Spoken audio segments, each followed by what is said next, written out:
بسم اللہ الرحمن الرحیم۔ سات نام اللہ کے جو مہربان اور رحم فرمانے والا ہے۔ سورۃ تکاثر۔ کثرتوں کی بات ہے۔ حقیقت یہ ہے کہ انسان اس دنیا میں جو کچھ بھی اس کو ملتا ہے اس کو اور لینا چاہتا ہے، اور یہاں تک کہ لب گور پہنچ جاتا ہے۔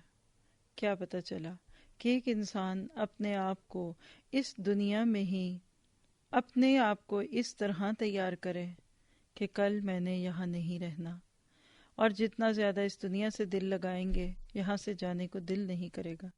آج تو تفاخر بھی ہے اور تکاثر بھی ہے، یعنی ایک دوسرے سے آگے بڑھنے کی اتنی خواہش کہ قبرستانوں پہ باتیں ہونے لگی، کس کا جنازہ میانی شاہ میں ہے اور کس کا جنازہ ڈیفنس میں ہے۔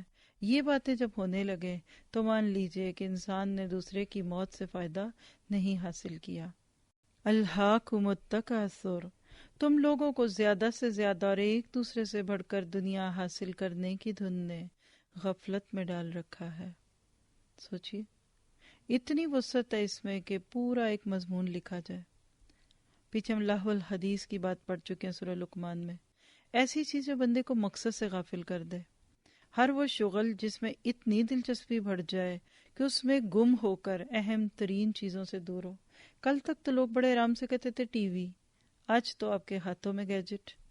کتنا انوالو ہے۔ کسی نے کہا کہ پہلے حیرت ہوتی تھی یہ سوچ کر کہ صحابہ کیسے ساری ساری رات قرآن پڑھتے تھے، اب لوگوں کو ساری ساری رات بیٹھے اپنے فون سے کھیلتا دیکھ کر یقین آ گیا کہ جس چیز میں مزہ آتا ہے انسان وہ کام پھر خوشی سے کر لیتا ہے۔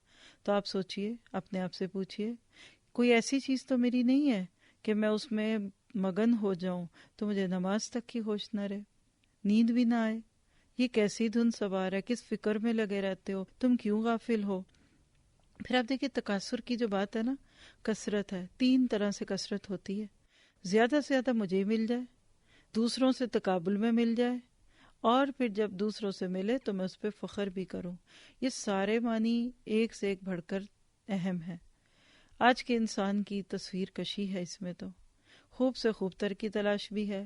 ایک طرف تعیشات چاہیے، دوسری طرف برانڈڈ چیزیں چاہیے، تیسری طرف عزت کا مسئلہ ہے، اور بہت سارے لوگ ایسے ہیں کہ ساری زندگی کا مقصد صرف دنیا بنانا، اور جب دنیا بن جاتی ہے تو اس گھر میں آپ کو قبر کی بھی جگہ نہیں ملتی، اور آپ کے خوبصورت بیڈ روم سے نکال کر قبرستان میں چھوڑ دیں گے، گھر کے بیک یارڈ میں بھی نہیں رہنے دیں گے کہ بڑی محنت سے یہ گھر انہوں نے بنایا ہے۔ اسی وقت آوازیں آئیں گی، گھر کس کو ملے گا، دکان کس کو ملے گی، یہ اماں کے کڑے کون لے گا، چوڑیاں کس کو ملنی ہیں۔ تو یہ ہے الہاکم التکاثر، اس دنیا کی روش میں کھو گئے، حتی زرتم المقابر، یہاں تک کہ اسی فکر میں تم لبے گور تک پہنچ جاتے ہو، یعنی قبر میں جانے کے دن قریب آ جاتے ہیں، تمہاری ٹانگیں قبر میں پہنچ جاتی ہیں، مراد ہے ادھیڑ عمر۔ انسان بوڑھا ہوتا جاتا ہے لیکن اس کا دل دنیا سے نہیں بھرتا۔ اللہ کے نبی نے فرمایا دو چیزوں میں بوڑھے کا دل ہمیشہ جوان رہتا ہے، ایک اور جینے کی خواہش اور ایک مال کی محبت، اور ساری عمر یہی ہے۔ اور انسان یہ سوچتا رہتا ہے کہ بس یہی ہے سب کچھ، انہی فکروں میں غافل رہتے ہو۔ کلا سوف تعلمون، کوئی بات نہیں، یعنی ایسے لگ رہا ہے کہ جیسے نگیشن ہے، ہرگز نہیں، ان قریب تم کو معلوم ہو جائے گا۔ دیکھیے یہ انداز بھی ایسا ہی ہے کہ اچھا لگ بتا جائے گا، کتنا وقت رہ گیا، ادھر آنکھ بند ہوگی ادھر سب پتہ لگ جائے گا، تمہاری ساری غلط فہمیاں دور ہو جائیں گی۔ یہ دنیا ایک متاع ہے، اس کے پیچھے بھاگتے رہے، آج آنکھیں بند ہوئی، آج سانس کی ڈوری ٹوٹ گئی تو پتہ لگے گا کتنی بڑی غلطی میرے۔ اور ان قریب سے مراد موت بھی ہے اور آخرت بھی ہے، یا موت پہلے تمہاری آئے گی یا کائنات کی آ جائے گی۔ آپ اور میں بہت سارے لوگوں میں سے ایک انسان ہی تو ہیں، ہمارے جانے سے کیا ہوگا۔ ثم کلا سوف تعلمون، پھر سن لو کہ ہرگز نہیں، ان قریب تم کو معلوم ہو جائے گا۔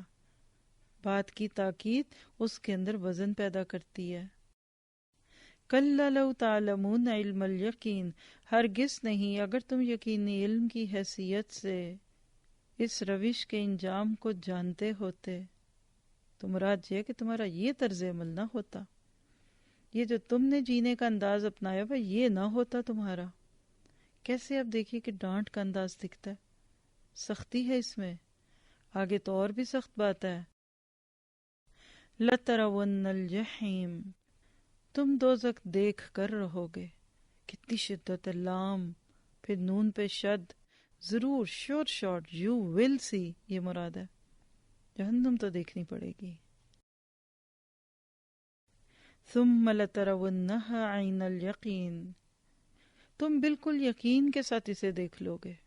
یقینی بات ہے, اسے یہ خواب نہیں ہوگا, امیجنیشن نہیں ہوگی, یہ سچ ہوگا. تم اپنی سر کی آنکھوں سے اس جہنم کو دیکھ رہے ہوگے.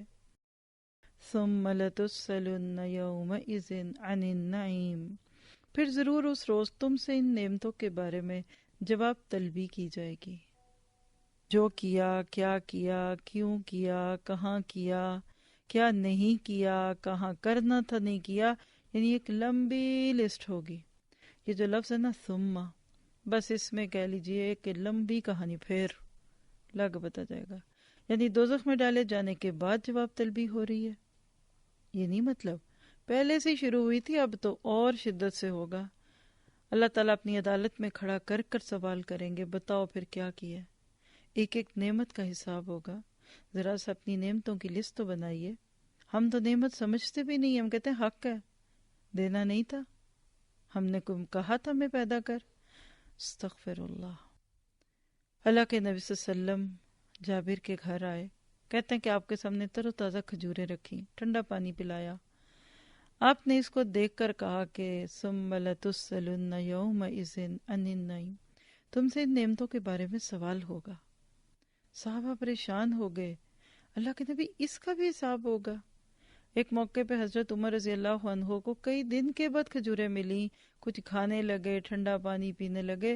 پھر جب یہ سوال اللہ کے نبی نے اٹھایا کہ تمہیں حساب تو دینا پڑے گا, یہ ٹھنڈا سایہ, یہ ٹھنڈی کھجوریں, یہ ٹھنڈا پانی, صحابہ رو پڑتے تھے کہ اللہ کہیں ایسا نہ ہو کہ ساری زندگی کی نیکیوں کے بدلے میں تو کسی گرمیوں کی دوپہر میں پانی پلا دے. تو آپ کا میرا کیا حال ہوگا. ہم تو نعمتوں کی لسٹ بھی نہیں گن سکتے, تو پھر عمل کیا ہے. ہر نعمت کا دنیا میں حق ادا کیجیے, ساتھ ساتھ پے کریں گے تو انشاءاللہ وہاں نہیں دینا پڑے گا. نعمتوں کو استعمال کیجیے خوشی کے ساتھ, لیکن بعد میں پھر اس کا حق بھی دیجیے.